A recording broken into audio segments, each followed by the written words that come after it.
अपनी जीत का तू इतना भी गुमान न करे बेखबर, क्योंकि इस शहर में तेरी जीत से कहीं ज्यादा मेरी हार के चर्चे हैं। 17 साल 17 बार आरसीबी की हार फिलहाल सोशल मीडिया पर चर्चा का विषय है।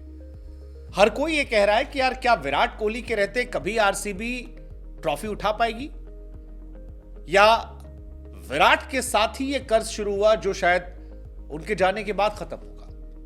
हालांकि टेक्निकली विराट का इससे कोई लेना देना नहीं, क्योंकि विराट इस टीम के अकेले वो प्लेयर हैं जो साल दर साल शायद अपने आप को जोड़ते हैं, इस टीम के लिए पूरा जोर लगाते हैं, लेकिन वो क्रिकेट की दुनिया में कहते हैं ना कि अकेला चना भार नहीं फोड़ता, इस वजह से शायद वो हार जाते हैं। लेकिन हमें लगा कि जब आरसीबियंस का सपना एक बार फिर टूटा है और आरसीबियंस की आंखों में आंसू है और वो नहीं कह पा रहे कि इस साला कप नाम दूं, तो वो कौन से खिलाड़ी हैं जिनके चलते आरसीबी की हार हुई है। Well of course Rajasthan Royals बहुत अच्छा खेली, उनके पास ट्रेंट बोल्ट और अश्विन की खतरनाक गेंदबाजी थी, पॉवेल और रियान पराग जायसवाल इनकी समझदार बल्लेबाजी थी। लेकिन जो 5 खिलाड़ी आरसीबी को डुबो रहे थे उनमें सबसे पहला नाम ग्लेन मैक्सवेल का है। मैक्सवेल साहब पहली बॉल पर डक हो गए। मैक्सवेल साहब ने कैडमोर का कैच ड्रॉप किया और मैक्सवेल मेरे हिसाब से आईपीएल के सबसे पैसा बर्बाद प्लेयर है, आईपीएल के one of the most overrated player है। ग्लेन मैक्सवेल इंटरनेशनल क्रिकेट में एक बहुत बड़ा नाम है, खतरे की पहचान है, लेकिन मैक्सवेल आईपीएल में उतना खतरनाक नहीं है। 12 साल खेलने के बाद अगर आप केवल 2.5 साल परफॉर्म कर जाते हो तो आप ओवररेटेड प्लेयर हो। आप 2021 और 2023 हटा दीजिए तो ग्लेन मैक्सवेल ने आईपीएल 2012 से खेलने के बावजूद कभी परफॉर्म नहीं किया। इस साल भी आप देखिए 9 मैच खेले जिसमें केवल 52 रन बनाए। मैक्सवेल एक खिलाड़ी 5 के एवरेज से 123 के स्ट्राइक रेट से रन बनाता है और 4 बार अंडे पे आउट होता है, जिसमें 2 बार तो पहली बॉल पर आउट होता है। आई मीन एक वो कहते हैं ना कि माइंडसेट और स्टुपिडिटी में अंतर होता है। मैक्सवेल जो कर रहे थे वो स्टुपिडिटी थी। जिस वक्त उन्होंने छक्का मारने की कोशिश की उस वक्त कोई सेंस नहीं था उस बात का, छक्का लगता भी तो कोई फर्क नहीं पड़ता। और यही वजह है कि ओवररेटेड प्लेयर हैं और आरसीबी को डुबाने में इनकी सबसे बड़ी भूमिका रही, बहुत बहुत बड़ी भूमिका। मैच दर मैच, इस मैच में 0, पिछले मैच में 16 रन, उससे पहले 4 रन, उससे पहले 0, फिर 1, फिर 0।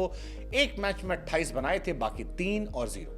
That's Glenn Maxwell for you. So of course उन्होंने डुबोया है। दूसरे प्लेयर जो हैं वो इस मैच में दिनेश कार्तिक है। दिनेश कार्तिक क्यों? क्योंकि दिनेश कार्तिक आउट थे, आरसीबी फ्लॉप चल रही थी, लेकिन किस्मत मेहरबान थी या अंपायर की बेईमानी चल रही थी, कार्तिक को नॉट आउट दे दिया गया। लेकिन कार्तिक नॉट आउट होने के बाद ऐसा लगा कि यार आरसीबियंस पूछने लगे कि भाई तुम नॉट आउट क्यों हो गए यार, तुम आउट हो जाते। 13 बॉल में 11 रन बनाए उन्होंने और इस मैच के बाद रिटायरमेंट का ऐलान कर दिया। तो बहुत ज्यादा बातें उनके बारे में हम करेंगे नहीं, लेकिन इस मैच में कार्तिक को करना चाहिए था। इस मैच में कार्तिक से एक हीरोइक इनिंग की डिमांड थी। कार्तिक ने कई मैचेस ऐसे हैं जहां पर जिताया है, बहुत सारे मैचेस, बहुत सारी कहानियां, किस्से, मेमोरीज बनाई हैं, लेकिन इस मैच में वो नहीं चल पाए। इस मैच को हारने की बात होगी तो विराट का भी नाम सामने आएगा। विराट क्योंकि 750 रन बना चुके थे, लोन वॉरियर थे पूरे सीजन, तो आप विराट जैसे खिलाड़ियों से आप एक्सपेक्ट करते हो कि भाई जहां मैटर बड़ा हो वहां पर विराट कोहली खड़ा हो।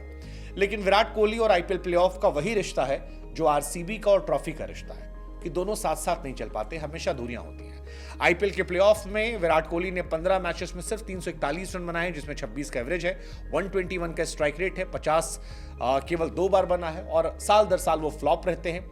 इस बार भी वो फ्लॉप थे। 2009 से फ्लॉप होने का सिलसिला शुरू हुआ था। 2009 में सेमीफाइनल में 17 बॉल खेलकर 24 रन, फिर 8 बॉल खेलकर 7 रन फाइनल में, फिर एमआई के सामने 2009 के सेमीफाइनल में 7 पे 9, 2010 में, 2011 में 44 पे 70, लाइन से चल रहा है। सिर्फ एक मैच जो है वहां पर रन बनाए थे 44 पे 70 और एक बाद में बनाए थे 2016 में 35 पे 54 फाइनल में। बाकी जितने भी मैचेस खेले विराट ने सारे मैचेस में फ्लॉप रहे। 14 मैचेस में उनका एवरेज बहुत खराब रहा है। चौथे खिलाड़ी मेरे हिसाब से जो आरसीबी के हारे गुनहगार हैं वो हैं, पिछले मैच में वसीम अकरम बन गए यश दयाल साहब। दयाल साहब पिछले मैच में धोनी के सामने हीरो बन गए थे, लेकिन एक बार फिर 0 बन गए।